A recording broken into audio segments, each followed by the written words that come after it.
Très bien, nous retrouvons donc les ateliers de traduction du digeste de cette université Paris Panthéon-Assas. Et aujourd'hui, nous entamons au livre 14 du digeste, le titre 2, consacré à la loi rhodienne, la loi de Rhodes, sur le jet à la mer ou le jet de mer, des lege rhodia de iactu. Nous sommes dans la troisième partie du digeste, après cette division opérée par la constitution Omnem de Justinien. Cette troisième partie est consacrée aux choses. C'est la partie des rebus dans le digeste. Elle comprend 8 livres, le livre 12 jusqu'au livre 19. Donc le livre 14, dans lequel se trouve le texte que nous allons traduire aujourd'hui, est le troisième livre des rebus, troisième livre du digeste consacré aux choses, comme on disait autrefois. Et dans ce livre 14, on trouve 6 titres qui concernent des affaires qu'on pourrait appeler avec des guillemets commerciales, qui concernent de près la vie des affaires dans l'Empire romain. Et beaucoup de ces titres concernent les liens de représentation, les liens de préposition qu'il peut y avoir entre une personne qui place une autre personne pour exercer une activité en son nom. Il y a un titre sur l'action exercitoire, c'est l'action qu'ont les créanciers d'un transporteur maritime, par exemple, un titre sur la loi rhodienne, c'est celui que nous allons voir, un titre sur l'action institutoire, ça permet aux créanciers d'un boutiquier d'attaquer le propriétaire de la boutique et non pas seulement l'employé de ce propriétaire. Il y a aussi, vers la fin de ce livre, un titre sur les prêts accordés aux fils de famille. Les institutions romaines, le Senatus Consul dit macédonien, qui rendait très risqué le fait de prêter de l'argent à des fils de famille, même dans une activité commerciale. Passons sur tout ça. Nous sommes dans un livre qui concerne des affaires assez commerciales. Nous allons en voir une preuve avec la loi rhodienne. On appelle cette loi la loi rhodienne parce que les Romains l'attribuaient aux Rhodiens. Elle avait été concoctée à Rhodes, mais on ne sait pas grand-chose sur cette loi rhodienne. Il est très probable que cette loi rhodienne, ce que les Romains appelaient la loi rhodienne ou la loi de Rhodes sur le jet de mer, était un recueil de coutumes écrites, de coutumes beaucoup plus anciennes qui avaient été écrites sur l'île de Rhodes, probablement après le 5e siècle, donc au 4e ou au 3e siècle, voire au 2e siècle avant notre ère, une époque où l'île de Rhodes, la cité de Rhodes, était une très prospère cité commerciale et le port de Rhodes était un port très important dans l'orient de la Méditerranée. Une hypothèse très sérieuse veut que cette loi rhodienne, ce recueil de coutumes écrites à Rhodes, dans une ambiance rhodienne, soit d'origine phénicienne, donc des dispositions juridiques qui soient encore plus anciennes que celles du droit grec. Et cette loi rhodienne, cette loi de Rhodes, était très répandue avant même que Rome n'étende sa domination sur l'orient de la Méditerranée. Elle était pratiquée, elle était appliquée, elle était sanctionnée dans beaucoup de ports de la Méditerranée, et les Romains l'ont reçue dans leur droit. Les Romains ont acclimaté la loi romaine dans leur droit. On va voir comment, tout à l'heure, au moyen de quelles techniques ils ont permis, en droit romain, dans les juridictions romaines, de sanctionner cette loi d'origine extérieure et très ancienne, très probablement. Dans cette loi rhodienne, la loi rhodienne en général, contenait beaucoup de dispositions, mais dans le titre du digeste que nous allons traduire, il ne s'agit que du jet à la mer ou le jet de mer, c'est-à-dire cette situation dramatique où, quand un navire est en difficulté, notamment pendant une tempête, le capitaine décide de jeter une partie de la cargaison par-dessus bord, la cargaison qui appartient à des marchands évidemment, jeter la cargaison par-dessus bord pour sauver le navire. Ça n'est qu'un des aspects de la loi rhodienne, mais c'est celui-là qui a été retenu par les compilateurs de Justinien dans ce livre 14, titre 2. Terminons en disant que aujourd'hui, le jet à la mer ou le jet de mer est devenu beaucoup plus rare, mais il peut arriver encore que les capitaines des bateaux soient obligés de se débarrasser d'une partie de la cargaison. Il n'empêche qu'aujourd'hui, le jet de mer fait partie de ce qu'on appelle traditionnellement, depuis très longtemps déjà, les avaries communes. Les avaries communes, le mot avarie est un mot d'origine arabe, mais ça désigne tous les dommages qui peuvent arriver à la cargaison. Et Et avarie commune ne signifie pas que ce sont des dommages causés à l'ensemble des chargeurs, des négociants qui ont mis des marchandises sur un bateau, mais ça signifie que les dommages sont réparés, les pertes sont réparées par l'ensemble de ceux qui ont sauvé leurs marchandises grâce à la perte, au sacrifice d'une partie de la cargaison du bateau. Et aujourd'hui, les avaries communes sont, en droit français, définies par l'article L. 5133-3, L 5133-3 du Code des transports. Mais évidemment, ces dispositions ont repris des dispositions beaucoup plus anciennes, et c'est ainsi défini. Les avaries communes sont décidées par le capitaine et constituées, donc voilà la définition, par les dommages, pertes et dépenses extraordinaires exposés pour le salut commun et pressant des intérêts engagés dans une expédition maritime. Et un peu plus loin, c'est un autre article L 5133-7. On a la loi qui prévoit l'indemnisation.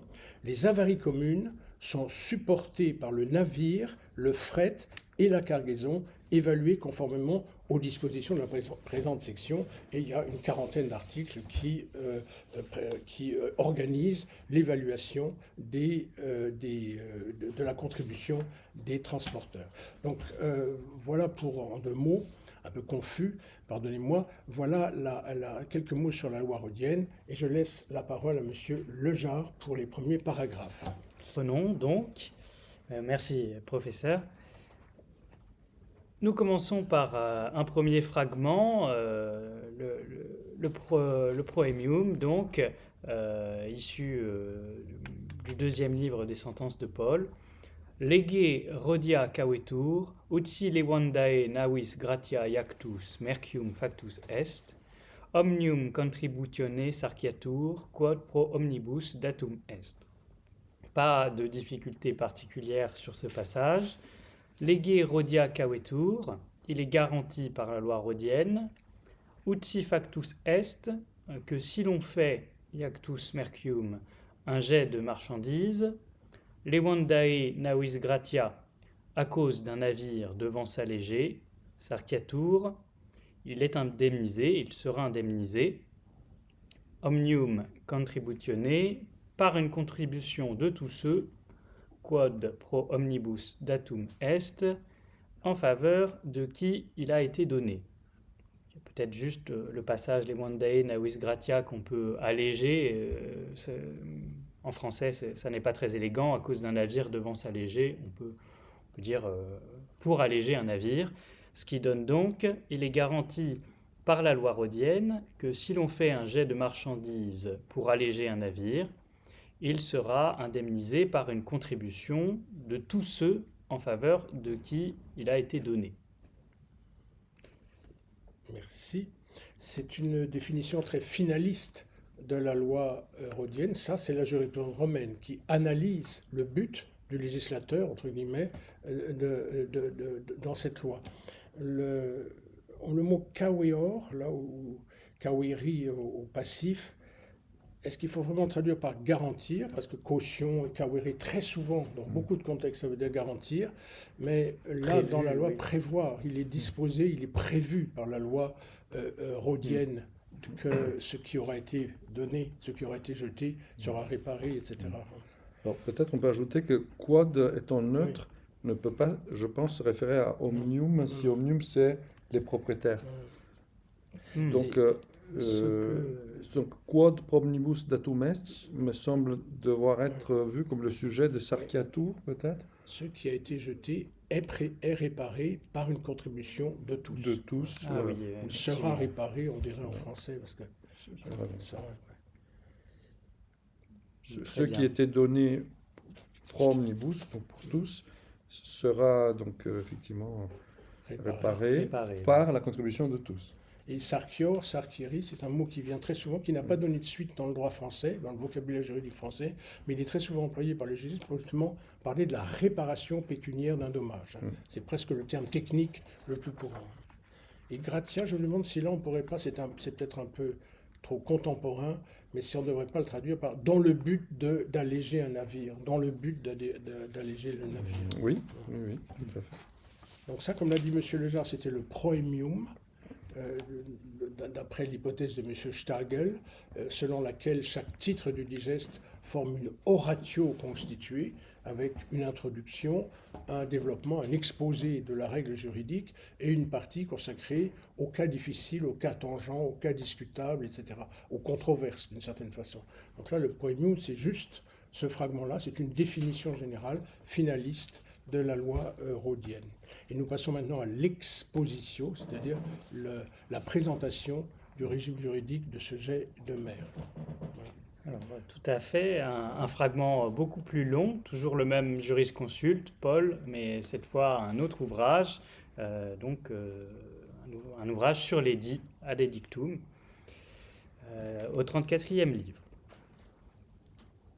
Si laborante nave iactus factus est, amisarum mercium domini, si merces vendas locaverant, ex locato cum magistro navis agere debent.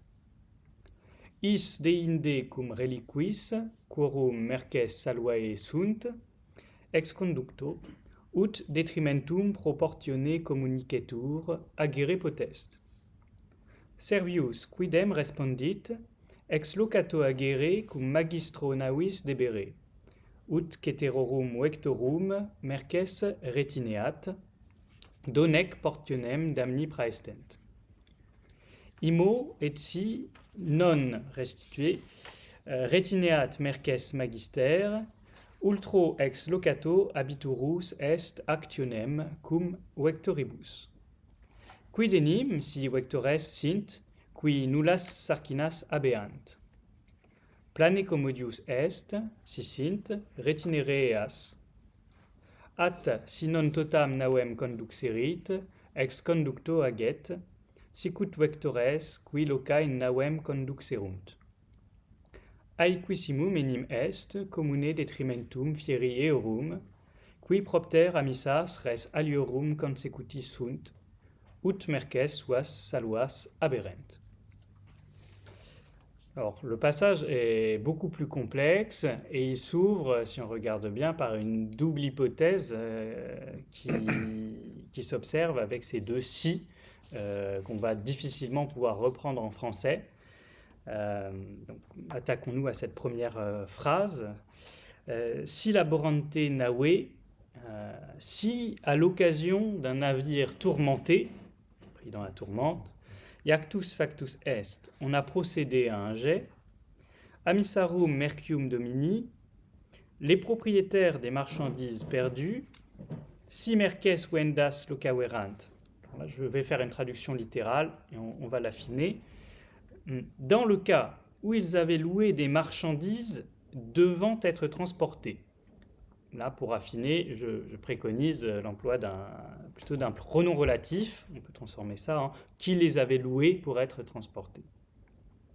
Ex locato cum magistro navis agere debent peuvent agir sur le fondement de ce qui a été loué contre le capitaine du navire. Donc je redonne la phrase, puis on discute des choix de traduction qui sont faits. Si à l'occasion d'un navire tourmenté, on a procédé à un jet, les propriétaires des marchandises perdues qui les avaient louées pour être transportées peuvent agir sur le fondement de ce qui a été loué contre le maître du navire. Ça n'est pas le capitaine, je me suis trompé. On peut avoir ce sont deux rôles différents. Ce sur quoi nous pourrons peut-être discuter, c'est ma traduction de ex locato. J'ai choisi une périphrase assez lourde, à vrai dire, sur le fondement de ce qui a été loué, mais pour suivre un peu mieux la lettre du latin qui ne dit pas ex locatione. Même si c'est l'expression la plus courante, tout l'enjeu un peu de ce texte est de comprendre les rapports réciproques entre les preneurs et les loueurs. Et c'est pas toujours si simple selon qu'on soit dans le cadre d'une locatio conductio rei ou une locatio conductio operarum. Vous voulez qu'on discute à la fin ou au fur et à mesure? Vous traduisez comme vous voulez. Bon, on en rediscutera à la fin, voilà. Poursuivons alors. Oui. Is deinde ex conducto agere potest. Celui-ci peut ensuite agir sur le fondement de ce qu'il a loué. Cum reliquis quorum merces saluae sunt, contre ceux qui restent dont les marchandises sont sauves. Ut detrimentum communicetur proportionné, de sorte que la perte soit mise en commun, partagée proportionnellement. Je reprends, celui-ci peut ensuite agir sur le fondement de ce qu'il a loué contre ceux qui restent dont les marchandises sont sauves, de sorte que la perte soit partagée proportionnellement. Proportionné, que j'ai transformé en un adverbe transparent. Si ça n'appelle pas de remarques, je continue. Oui. Vous me dites. Servius quidem respondit.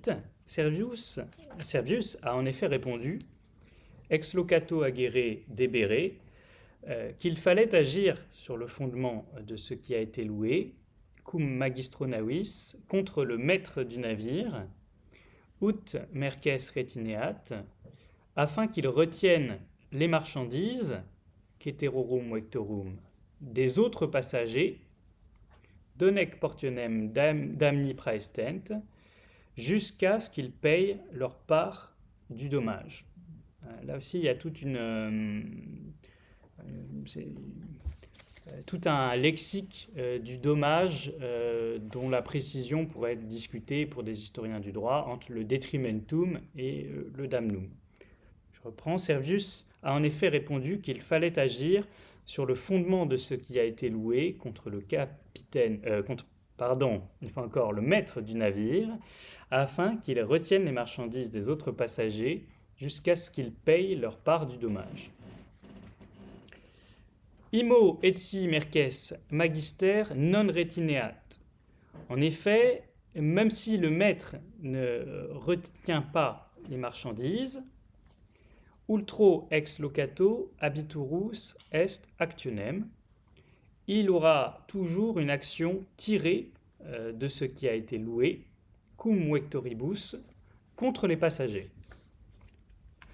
Quid enim, que se passerait-il alors si vectores sint, s'il se trouvait des passagers, qui nullas sarcinas habeant, qui n'est aucun bagage. Donc, c'est plus le mot de la merx, de la marchandise, ça change un peu et on voit bien que c'est la même racine que pour sarcinari, le verbe de la réparation, de l'indemnisation. Je reprends. En effet, même si le maître ne retient pas les marchandises, il aura toujours une action tirée de ce qui a été loué contre les passagers. Que se passerait-il alors s'il se trouvait des passagers qui n'aient aucun bagage? Plane commodius est, il est clairement plus pratique, si sint, s'ils en ont, retinere eas, de les retenir. Atsi non conduxerit, là il faudra débrouiller un peu la situation juridique pour savoir qui loue et qui prend. Mais s'il n'a pas mise à disposition, on pourrait dire affrété, même si on passait à un vocabulaire technique, totam navem, tout le navire, ex conducto aget, il agira sur le fondement de ce qu'il a loué. Sicut vectores qui loca in navem conduxerunt, de même que les passagers qui ont affrété des places dans le navire. Donc on peut reprendre. Je vais faire une traduction responsable, donc peut-être erronée, mais on va garder ce verbe. Mais s'il n'a pas affrété tout le navire, il agira sur le fondement de ce qu'il a loué, de même que les passagers qui ont affrété des places dans le navire. Aequissimum enim est, car il est très équitable, commune detrimentum fieri eorum, que la perte, pour restituer, subie en commun, devienne de ceux, littéralement, Puis propter amissas res aliorum consecutisunt, qui, en raison de la perte des choses d'autrui, sont poursuivis, ut merces suas saluas aberrent. C'est pas son poursuivi. Oui. Pardon. Ont obtenu, oui, en plus, sinon on ne peut pas comprendre la suite, ont obtenu que leurs propres marchandises soient sauvées. Donc on peut reprendre, car il est très équitable que la perte subie en commun devienne de ceux qui, en raison de la perte des choses d'autrui, ont obtenu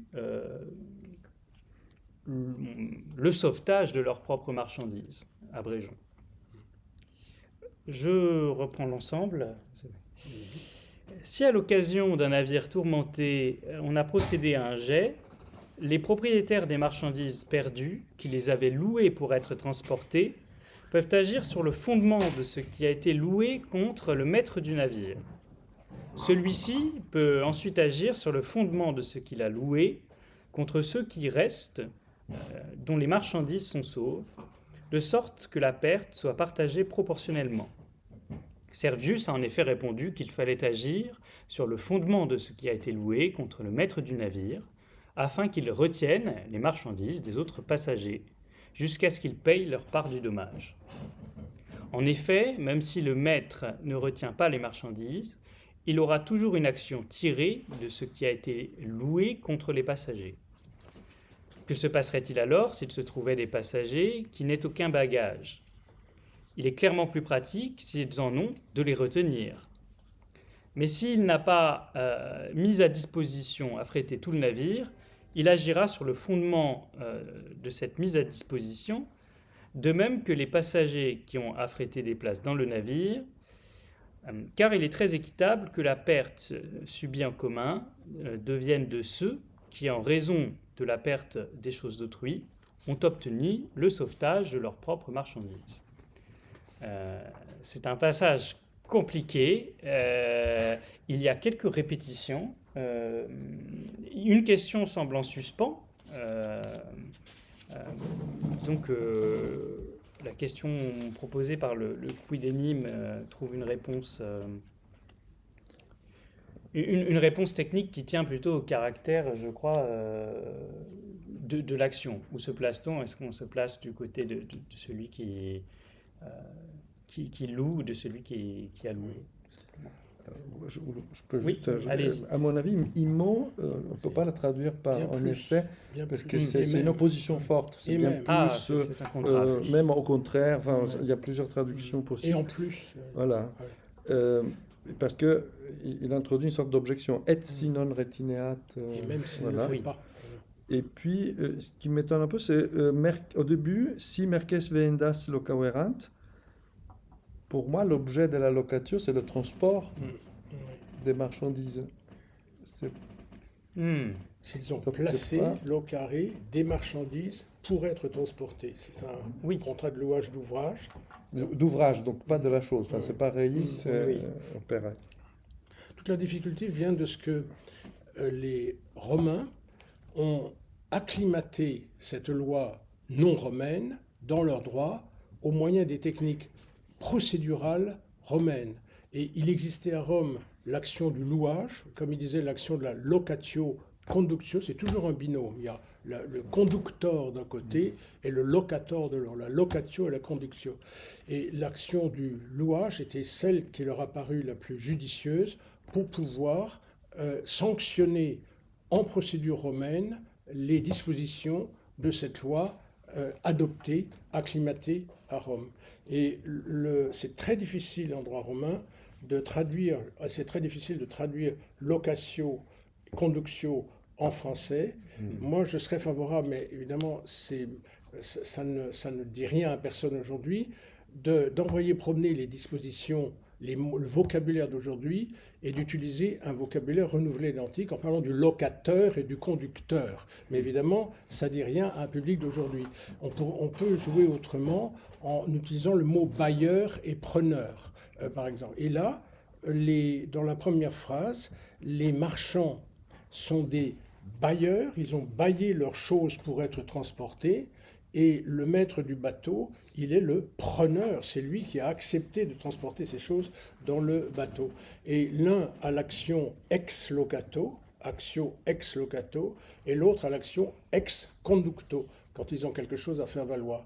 Et toutes ces expressions ex locato, ex conducto, c'est l'expression technique. Ils ont l'action du bailleur, l'action du preneur à chaque fois.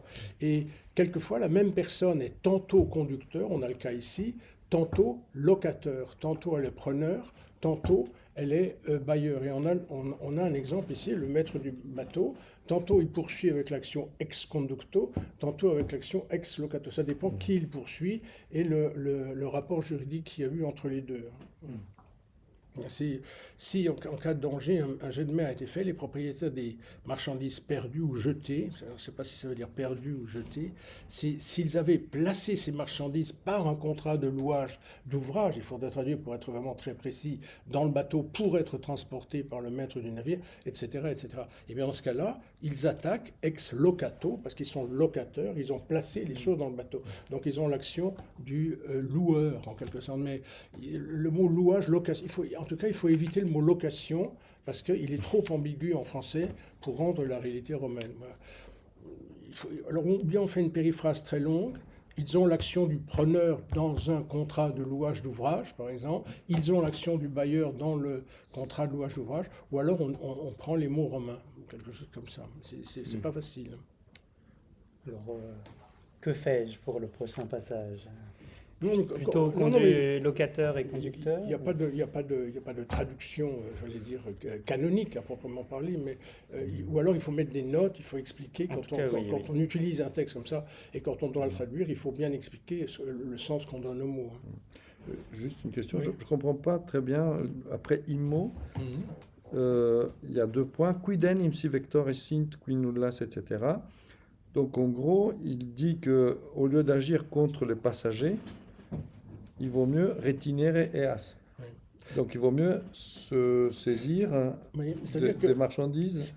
À mon avis, c'est une question très difficile, ça, parce que à mon avis, ça devait exister dans la loi rhodienne, c'est-à-dire que le maître du bateau, le responsable économique du bateau, avait très probablement le droit d'opérer la rétention des marchandises sauvées dans le bateau pour forcer ces marchands à contribuer à la perte subie par ceux dont les marchandises avaient été jetées à la mer. Donc une sorte de droit de rétention, ce qui est quelque chose de très lourd à manier en droit.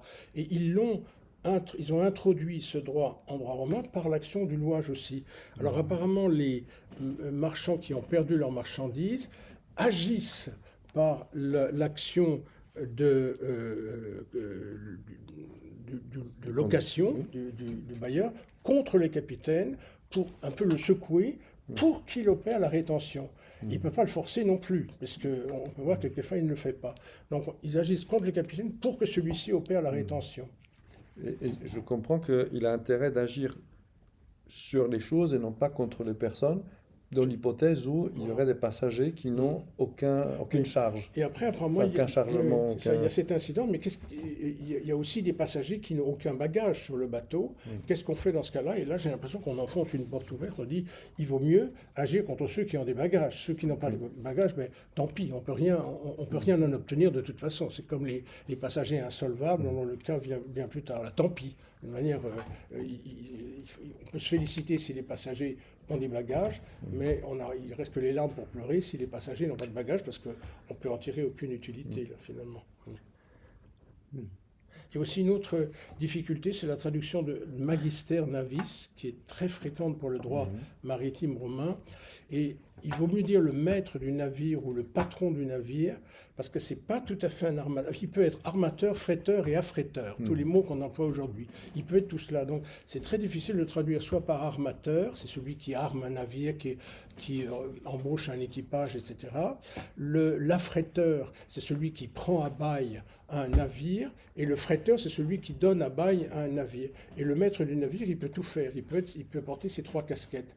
Donc il faut dire maître du navire, ou patron du navire, comme on disait autrefois aussi, le patron du navire. C'est le responsable économique, c'est l'homme riche, au fond, qui reste dans ses bureaux, et qui n'est pas toujours embarqué, qui n'est pratiquement jamais embarqué, et qui exploite une petite flotte de navires. C'est ça le Magister Navis. Voilà. Et commune detrimentum, c'est commune detrimentum fieri, que le détriment, l'avarie, la perte deviennent communs, soient mutualisés. C'est peut-être un peu trop moderne ce terme-là, mais ça revient à ça, soient mutualisés entre tous ceux qui ont obtenu que leurs marchandises soient sauvées.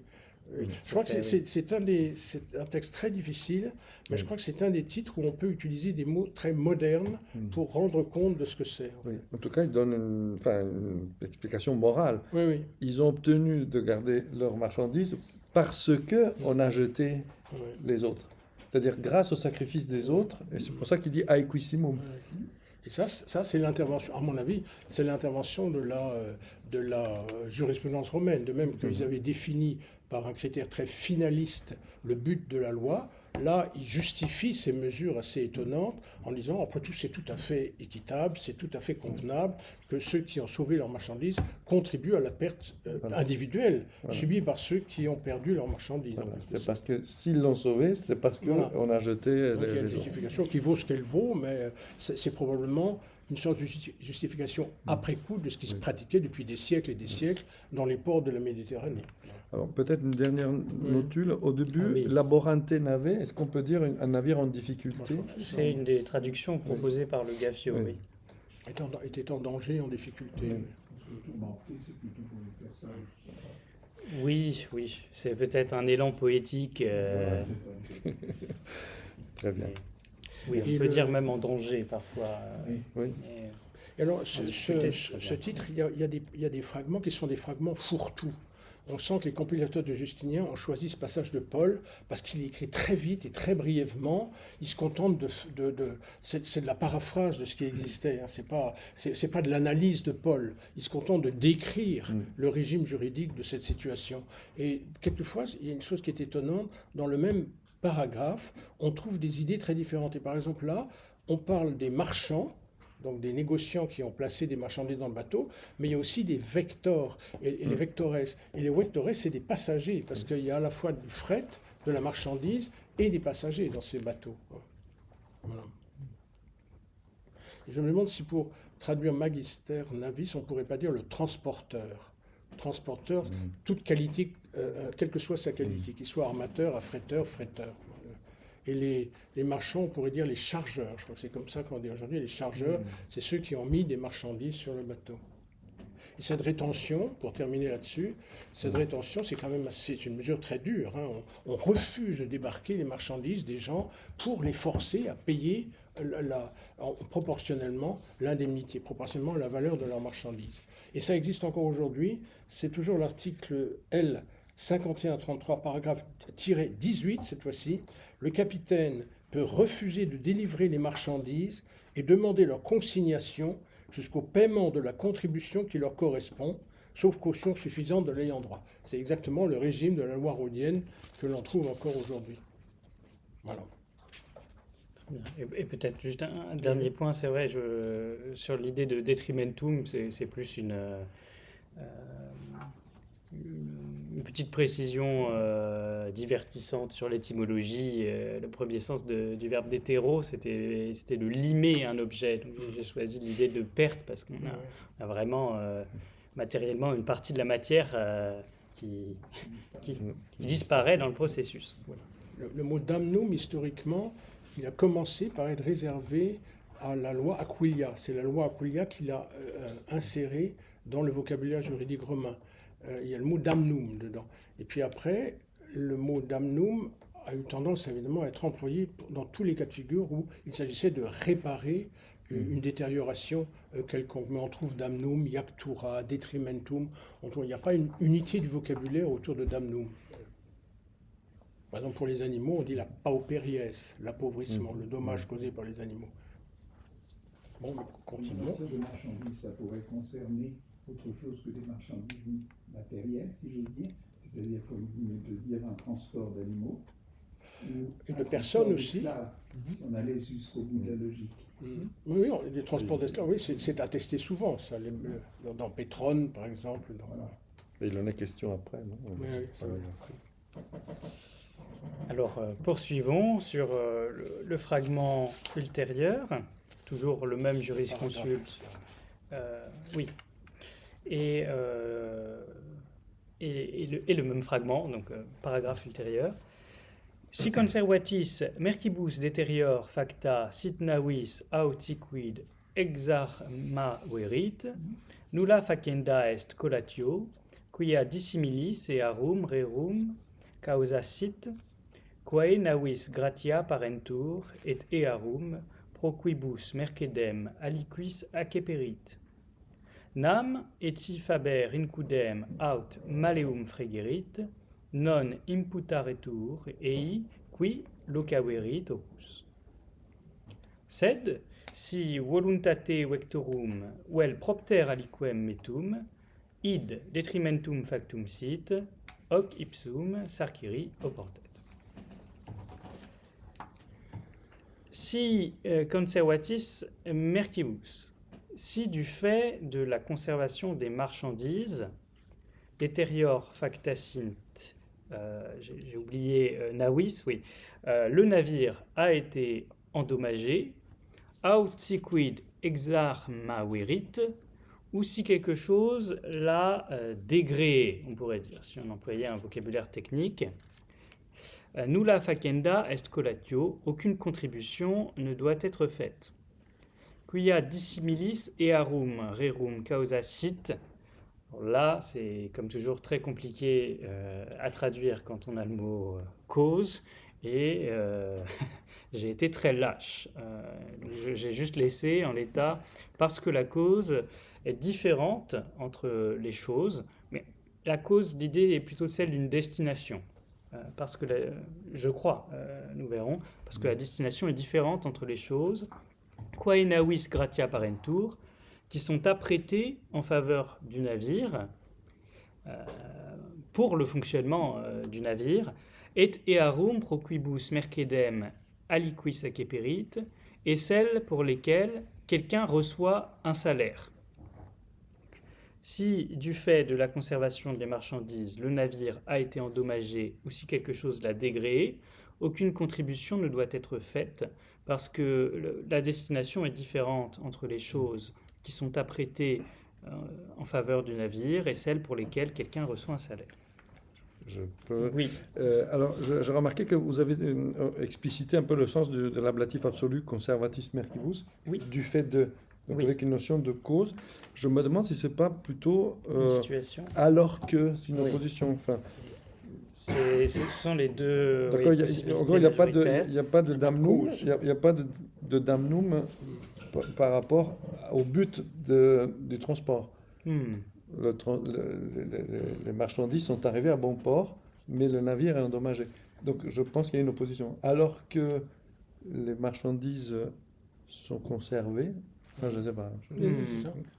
Il faut se placer dans l'hypothèse d'après une tempête. Le navire a essuyé une tempête, on n'a pas fait de jet de marchandises, donc tout est arrivé à bon port, mais le bateau a été terriblement endommagé. Évidemment, le maître du navire se demande s'il ne peut pas faire contribuer les marchands. Donc et là, il ne peut pas le faire, on va apprendre.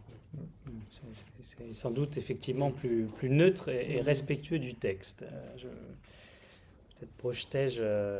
oui, j'ai dû faire une projection indue. Nous poursuivons. Nam et si faber incudem aut maleum fregerit. En effet, même si un ouvrier casse une enclume ou un marteau, non imputaretur ei qui locaverit opus. Là aussi, on va commencer par une traduction littérale lourde et on va essayer de l'affiner. Il n'est pas imputé à celui qui a loué son travail. On ne se retourne pas contre celui qui a loué le travail. Même on pourrait dire qui a commandé le travail. C'est mieux.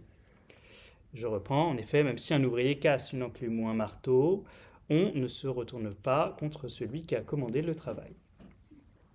Sed si id detrimentum factum sit, mais si une perte a été causée, voluntate vectorum vel propter aliquem metum, par la volonté d'un passager ou par une crainte quelconque. Là, on peut en discuter. Est-ce qu'aliquem se rapporte à un individu en particulier ou metus, il me semblait que Oui, tous metus, oui, c'est ça. voilà.